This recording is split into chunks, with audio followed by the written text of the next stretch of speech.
Novo mesto je pričakal izjemno pomemben dvoboj, nogometaši Krke so doma pričakali Domžale.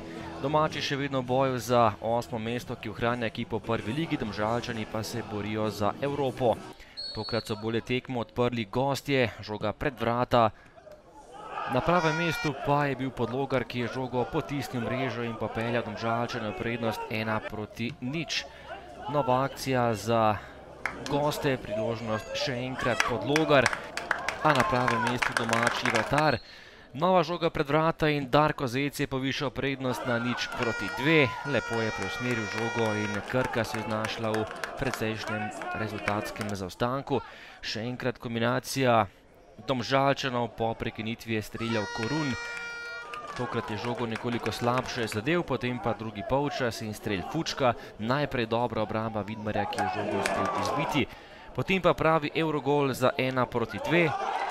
Znižal je Danijel Rašič in zatresel mrežo Nejca Vidmarja. Že v naslednji minuti pa prava bomba oddaleč. Strelec zadetka je bil Fuček in takole izenačil na 2:2 ter presenetil domžalsko obrambo. Potem pa še tretji gol v mreži Domžalu v 7 minutah. Pravi preobrat, prava drama v Novem mestu. Perič je zatresel mrežo za 3:2. Veliko priložnosti je imel še Novinič in tokrat zgrešil, potem pa še nekaj vroče krvi v sodniškem podaljšku.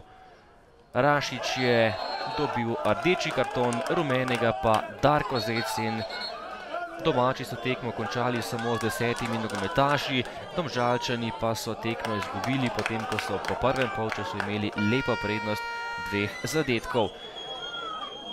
Krka ima zdaj 3 točke prednosti pred Goričani, Domžale pa so še vedno na 3. mestu, kajti tudi Olimpija je doživela poraz v Velenju. Res, to je nogomet, dobesedno, zato je najbolj popularen šport na svetu.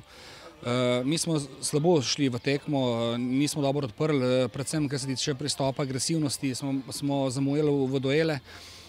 Domžale so nas kaznovale po 2 prekinitvah. Na polčasu smo se dogovorili, da pač ne smemo razpasti, da moramo držati, zabiti gol pa videti, kaj se bo zgodilo. Pol je bila pa fortuna danes na naši strani, dejansko smo zabili 2 Eurogola. Mi smo imeli v prvem polčasu možnosti, da gremo 4:0 na polčasu v garderobo in dokončati tekmo, ubiti nasprotnika. Tega nismo bili sposobni, dovolili smo, da se vrne v igro, mu pomagali, da se vrne v igro in da nam na koncu naredi popoln preobrat. Tako težko prenesti ta poraz, ob tem, da smo 2 Eurogola prejeli, je za nas res nerazumljivo in zelo boleče. Danes se seveda moramo vprašati, ali je to način, s katerim bomo si zagotovili Evropo in si pogledati v oči.